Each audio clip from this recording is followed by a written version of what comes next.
Thank you, thank you. So my father used to always tell me something which I want to share with you.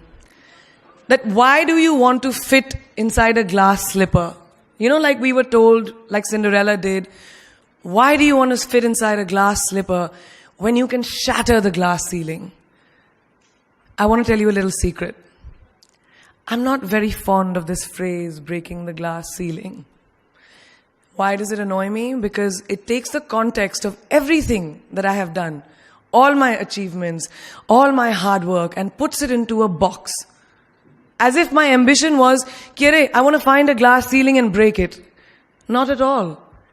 To be really honest, I was never in a mission to break, to shatter anything. All I wanted was to chase my dreams, my ambitions.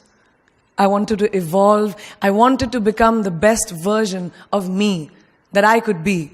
And of course, in Priyanka Chopra style, along the way, I wanted to smash and break every obstacle that came my way, which I did. But that does not mean that the glass ceiling doesn't exist. Of course it exists. And countless of women and men, mostly women, run into it in their professional and personal lives. And I'm sure a lot of you can vouch for that right now. The Oxford Dictionary definition of the glass ceiling is an unacknowledged barrier to advancement in a profession, especially affecting women and members of minorities, from rising beyond a certain level in a hierarchy. And this metaphor was first coined by feminists in reference to barriers in careers of high-achieving women. So why did I choose it as my topic for today if I hated it so much? Because I hope through my experiences I can present to you the tools to live your dream and to not make that glass ceiling that is defined by society, largely patriarchal, as your goal. I want you to aim higher because you know you can. And it's honestly all I did. Every step of the way, all I did was set a higher standard. How did I get here? By being fierce, by being fearless, and by being flawed. Completely and utterly flawed. I'm not perfect, like none of us are. So tonight I'm going to try and break it down for you a little bit in a slightly different way. I present the 12 short, surefire ways of becoming Priyanka Chopra. Would you like that? Sorry, I was just kidding, because us millennials, we don't like to be told what to do. So this is a gentle nudge in the right direction. Presenting PC's 12 rules of becoming the best version of yourself. So here are a few of my favorites from my list. There's only one you, okay? Because there's no one like you. And I don't mean the superfluous, superficial parts. I'm talking about the core of you, who you are inside, your values, your beliefs, your flaws.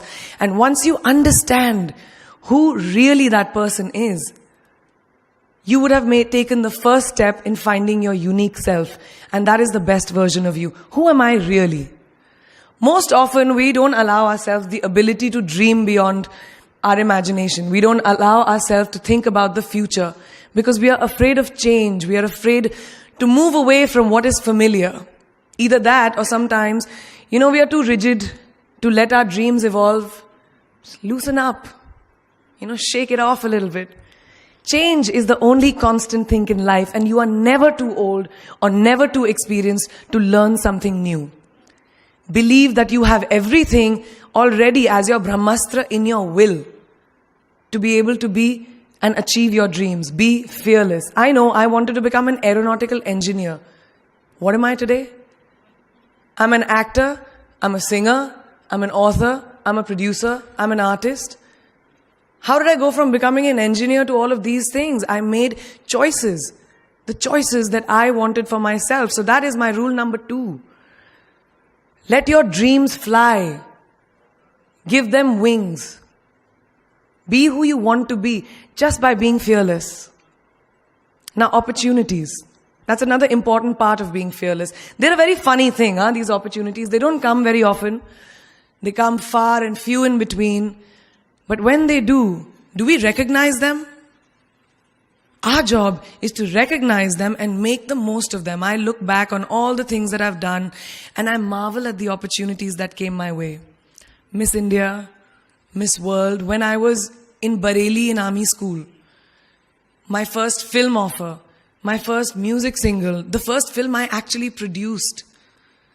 There was never a plan, ever. More like the universe sort of guiding me towards these opportunities. All I had to do was recognize them and make sure I worked so hard that I squeezed every drop out of these opportunities. This, ladies and gentlemen, is called drive. It's called ambition. So no matter where you are in life, rule number 3 is you have never arrived enough to explore new opportunities. And there's nothing wrong with being ambitious. Ladies, listen to me.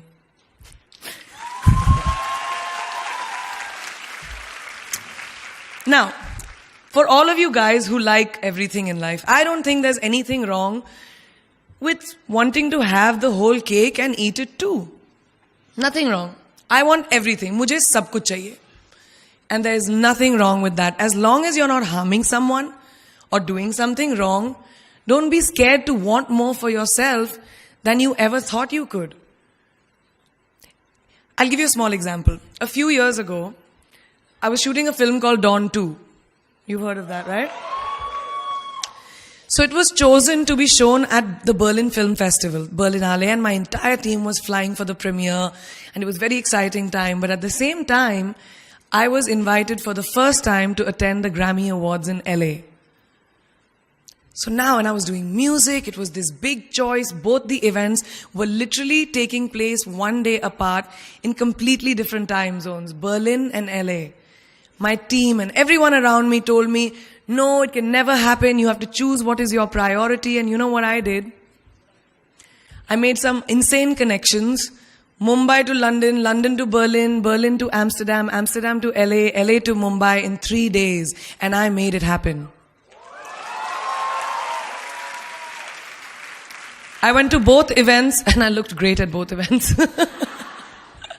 Even though I hadn't slept, it took a little bit of extra makeup, but I was fine.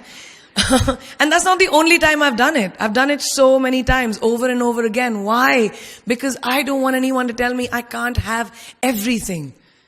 I want to dream of everything and I'll have everything. So rule number 4, be greedy.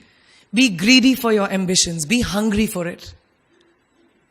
Don't live on someone else's benchmarks. We are told so many times in our life, nahi, लड़की को तो ये करना चाहिए, या तुम लड़के हो सबसे बड़े, your responsibility is this is who you should be. Who can tell you who you should be? Don't let anyone or any situation dictate to you who you are and who you can be. I know it's very much easier said than done. I know that because I've done it. But fight for your dreams. Because no one else is going to fight for your dreams except you. I've turned down so many roles, opportunities, because they did not fit into what I thought at that time was the right thing for me. So today, my path is just my own. It belongs to no one. My failures, my successes, all of it, mine. My journey, all of it is mine. So rule number 5, do not compromise. Do not settle on your dreams. Now, who likes to fail? What? What? At least 15 logon ne haath uthaya. I'm really confused with this audience right now. That you like to fail? Well, I'm not talking to you guys then. I'm talking to those guys who hate to fail. Because I hate to fail. It's really as simple as that. It takes tubs and tubs of ice cream, lots of tissues, lots of tears, lots of dramebazi, my mother, my best friends, my family, everybody making me feel better about it. But the one thing that is as certain as night and day, ladies and gentlemen, is that you will fail. It's just how it is. And there is nothing that you can do to stop that. It's what you do after that'll define where you go. When something I've invested, thank you. Thank you. When something I've invested in my heart and my soul, which I do with everything that I actually put my mind to, if that fails, I don't just wallow in self-pity. I roll myself in it. I roll around in it. I wrap myself in it, head to toe, self-pity, self-pity, self-pity. It's not a pretty sight. I can tell you that. My mother, who's sitting right here, has witnessed it many times. But then I get up, cry a little, dust myself off, and dive straight back into life, because the only way to push failure aside is to move ahead. Not ignore it, analyze it, and learn from it. Always remember, you will never truly enjoy success until you have tasted failure. And trust me when I tell you, it tastes like shit. Really does. So rule number 6, fail, fail, fail again, and then rise like a phoenix. Now, what is life without a little bit of a risk, right? No, I'm not an adrenaline junkie. I'm not telling you to go off roller coasters or anything. I've always believed that you have to take risks, calculated, educated risks, to evolve.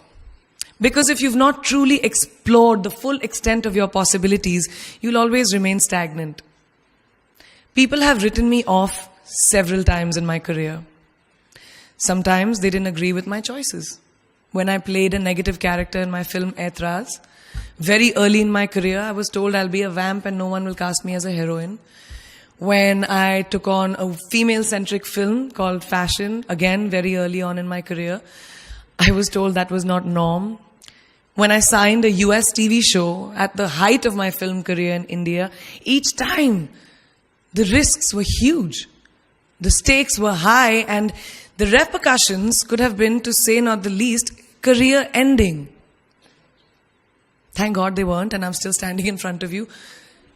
I really appreciate God. I don't know what will happen going forward, but as of now, I can say that my risks and the gamble was worth it. You know why? Because I backed up those risks with my 100%. So rule number 7, be bold and take these risks. Now, friends, family, the people you work with, the people around us are our greatest influencers in your journey to success.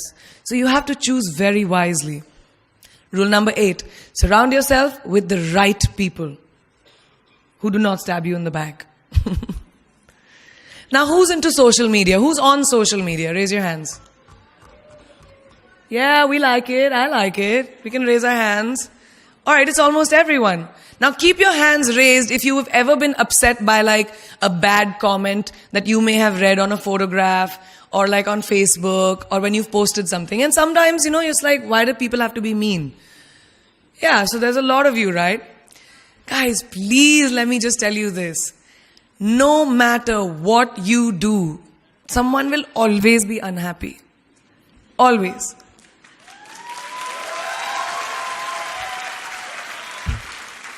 Especially in this age of social media, it's so easy for us to be confused between the voices that actually matter and the opinions of faceless people writing behind the anonymity of what the web offers. They don't matter. So rule number 9, you can never please everyone all the time. And the biggest favor that you will all do to yourselves will be to laugh at yourself, at situations. Find a moment to appreciate every single day this funny thing called life. And that's my most important rule number 10. Don't take yourself too seriously. We're not making rockets. All right? Calm down, have fun, and just enjoy this beautiful journey that we've been put on. I do that. In the meanwhile, hi. मैं यही हूँ, मैं जा नहीं रही. 2 और rules बचे हैं. It's really not that hard, in my experience, to be kind, to be compassionate, to be human. You will never know someone else's full story, so don't be quick to judge. My mother, who's here tonight with the rest of my family, this entire front row is very Chopra and a Khori right now. She taught me when I was very, very young that there is always someone who will be less fortunate than you. Always. So give back wherever you can. There's a huge reason I started my foundation. I lend my voice to UNICEF, Girl Up, and causes that I'm associated with, because we have one world, and it's ours. And we need to heal it, and that starts with us.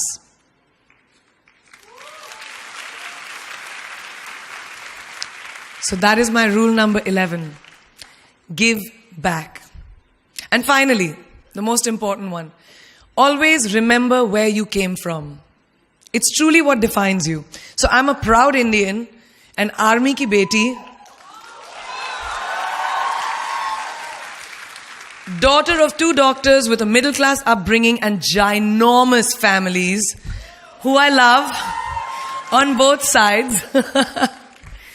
We've seen good times, we've seen bad times, we've seen hardships, we've seen pain, laughter, sadness. But that is what has made me who I am. And I wear that with pride every day and everywhere that I go. So last and definitely not the least, rule number 12. Don't ever forget your roots and where you came from.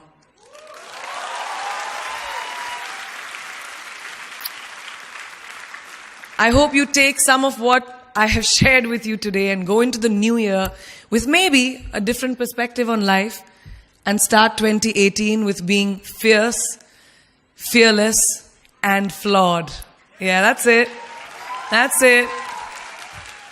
I read this somewhere and kind of stuck with me, and I hope it'll stick with you. Life's journey is not to arrive at your graveside safely in a well-preserved body, but rather to skid in sideways, completely worn out, and say, holy shit, that was a ride. That is how I want to go. So to sum up this incredible journey that I have been on, I stand before you today, weathered by life, but happy and raring to do so much more. I'll see you on the other side. Namaste.